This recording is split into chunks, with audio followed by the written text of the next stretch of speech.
আসসালামু আলাইকুম দর্শক, আমি পवन মেঘা চলে এসেছি আপনার কাছে একটি নতুন ভিডিও নিয়ে। তো এক ভাই আমার কাছে একটা সার্কিট পাঠাইছে, মানে ইন্ডাকশন কুকার পাঠাইছে। তো এটার সার্কিটটা খুলে দেখি একদম পুরি আংরা হয়ে গেছে সার্কিট, প্লাস আপনার এই কয়েলের কানেকশন এখানে, প্লাস এখানে যে ফিউজটা ছিল এটা পুড়ে গেছে। তো এইরকম সমস্যার সমাধান কিভাবে করব সেটা আজকে আমাদের এই ভিডিওতে দেখাবো। আর একটা কথা, এগুলো কি কারণে পড়ে, প্লাস আইজিবিটি বারবার কি কারণে কাটে সেটাও এই ভিডিওতে দেখাবো। তো আর কথা বাড়াবো না, চলুন আমাদের ভিডিওটা।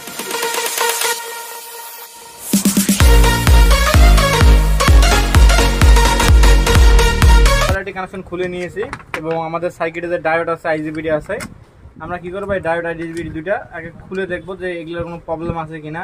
আমার জানার মধ্যে ফিউজ কাটা মানে আইজিবিটি 100% ড্যামেজ হয়েছে। তোমরা আইজিবিটা আগে মেপে দেখবো। আমাদের জানার মতো আইজিবিটা 100% নষ্ট হয়েছে।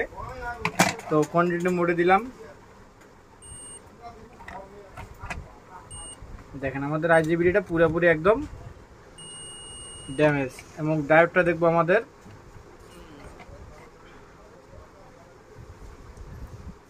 তো ডায়োডটা আমাদের কোনো রকম ড্যামেজ নাই, অর্থাৎ আমাদের যে ডায়োড আছে ব্রিজ রেক্টিফায়ারটা এটা একদম ভালো আছে। আর আমাদের যে আইজিবিটা আছে এটা একদম নষ্ট, প্লাস এর সঙ্গে যে ক্যাপাসিটার আছে 0.3 মাইক্রোওয়াট ক্যাপাসিটার। তো এটার যে আইজিবিটি ছিল প্লাস যেটা আমাদের 0.3 মাইক্রোওয়াট ক্যাপাসিটার, এটা একদম ঠিক আছে, কিন্তু এটার যে ঝালাইটা আছে অর্থাৎ টার্মিনালটা এটা কিন্তু পুড়ে গেছে, তার মানে এটা আউট। এবং এখানে যে আইজিবিটা আছে আইজিবিটা এটা কিন্তু আপনার এর আগে হয়তো লাগানো হয়েছিল, কিন্তু এটা বেশি দিন টেকসই দেয় নাই। তো এই যে আইজিবিটিগুলো আছে এগুলো বারবার নষ্ট হয় কী কারণে? তো এগুলো ওভারহিটের কারণে নষ্ট হয়। অনেক সময় দেখা যায় যে বাজারে নতুনগুলো কিনতে পাওয়া যায়, ওগুলো তো একদম থার্ড ক্লাস, ওগুলো পারফেক্ট হয় না। এবং দেখা যায় যে কোম্পানি পুরাতন যেগুলো কিনতে পাওয়া যায় সেগুলো মোটামুটি আলহামদুলিল্লাহ ভালো চলে। তো এই আইজিবিটির কিছু গোপন জিনিস আছে, অর্থাৎ যেমন আইজিবিটি আপনার উপরে একটা মডেল নাম্বার, নিচেরটা হলো আপনার সিরিয়াল। তো আইজিবিটির সিরিয়াল যত বেশি হয়, যেমন আপনার এখানে সিরিয়াল দেওয়া আছে 135, আমার কাছে আরেকটা আইজিবিটি আছে, তো এটার সিরিয়াল হলো কত, এটার সিরিয়াল হলো 220। এবং আরেকটা যদি দেখাই, তো এটার সিরিয়াল হলো 419 নাম্বার। তো এটা হলো আমাদের 1203 H2R S20R, এটাও S20R, এটাও S20R, তিনটায় 1203 নাম্বার। তো এটা সিরিয়াল 135, 135 ভালো হলো 220, এবং 220-এর চেয়ে ভালো হলো আপনার 419, এবং এর চেয়ে আরও ভালো আছে। তো যত সিরিয়ালটা বেশি হবে আইজিবিটি মানটা তত ভালো হবে এবং আইজিবিটা তত ভালো টেকসই দেবে।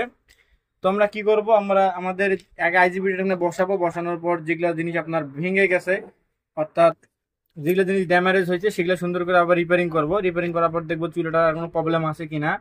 আর এখানে যেগুলো ট্রানজিস্টর আছে এগুলাতে হাত দেওয়ার প্রয়োজন নাই, কারণ আইজিবিটি কাটলে শুধু আইজিবিটির প্রবলেম হয়, ট্রানজিস্টরের প্লাস এখানে বাড়তি যে অংশ সেগুলো প্রবলেম হয় না। আর একটা জিনিস দেখতে পারেন, সেটা হলো এটা যে ক্যাপাসিটারটা আছে 5 মাইক্রোওয়াট ক্যাপাসিটারটা, যে এটা এরকম কোনো রকম ড্যামেজ আছে কিনা। যদি এটা ড্যামেজ থাকে তাহলে কিন্তু আইজিবিটি কাটার সম্ভাবনা থাকে। তো এটা কোনো রকম ড্যামেজ নাই, ভিতর থেকে কোনো ফলে নাই, তার মানে এটা একদম পারফেক্টলি ওকে। তো আমরা এখন কি করবো, জাস্ট আইজিবিটিটা এখানে লাগাবো এবং 120 যে সিরিয়ালটা আছে, মানে 135 আছে, 135টা বদল আমরা এখানে 420 যে সিরিয়ালটা আছে, মানে আপগ্রেড সিরিয়ালটা, সেটা এখানে এখানে বসাবো। এটাতে জাস্ট আইজিবিটা ছিল, আইজিবিটা পরিবর্তন করে দিয়েছি। এবং এখানে যেহেতু পোড়া জায়গা ছিল, এখানে আমরা সুন্দর করে তাদের সোল্ডারিং করেছি এবং 0.3 মাইক্রোওয়াট ক্যাপাসিটার লাগেছে কয়েলের দুইটা প্রান্তে, 0.3 মাইক্রোওয়াট ক্যাপাসিটার। আর মোটামুটি এগুলো সবগুলো ওকে, আর কোনো জায়গায় আমরা হাত দেই নেই। তো এখন যা কি করবো, এটা পাওয়ার দেবো। তার আগে আমাদের ফিউজটা নষ্ট হয়ে গেছিলো, আমরা সুন্দর করে এখানে একটা ফিউজ টেনে দিয়েছি, অর্থাৎ আমাদের জাম্পার দিয়ে একটা ফিউজ টেনে দিয়েছি। এখন যদি আমরা লাইনে দিই, তো লাইন এখানে পারছে না, অর্থাৎ কোনো বিপ সিগন্যাল নাই।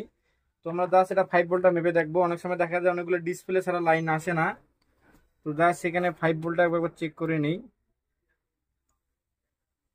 তো এখানে কোনো 5 ভোল্ট নাই, এবং এসি সেকশনটা একটু চেক করে নেব যে আমাদের আসলে কারেন্ট ঢুকছে কিনা।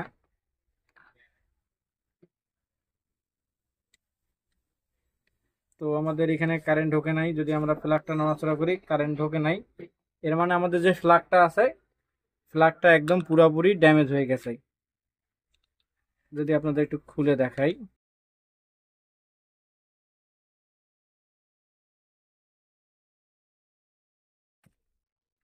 তো আমাদের যে ফ্ল্যাগটা আছে ফ্ল্যাগটা একদম পুরো আংরা হয়ে গেয়া, ফ্ল্যাগের ভিতরে কিচ্ছু নাই।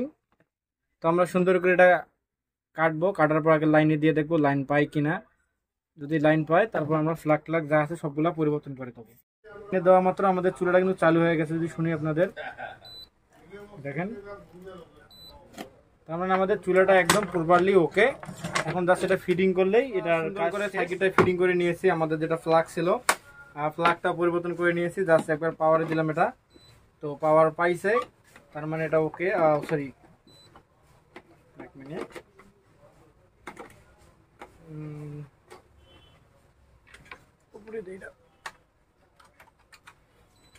তো পাওয়ার আসছে।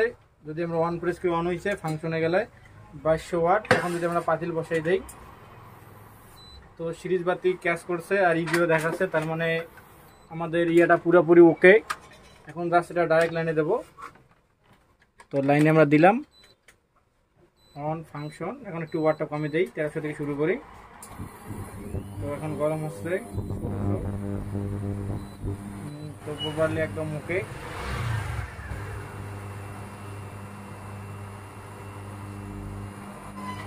তো আমাদের চুলাটা মোটামুটি ওকে, চুলাতে আর কোনো প্রবলেম নাই। তো আমাদের ভিডিও যদি ভালো লাগে থাকে আমাদের চ্যানেলকে লাইক, কমেন্ট এবং সাবস্ক্রাইব, শেয়ার করবেন। পাশাপাশি নতুন ভিডিও পাওয়ার জন্য বেল আইকনটি পুশ করে চাপ দিয়ে রাখবেন। তো আজকের মতো আসসালামু আলাইকুম, দেখা হবে একটি নতুন ভিডিওতে।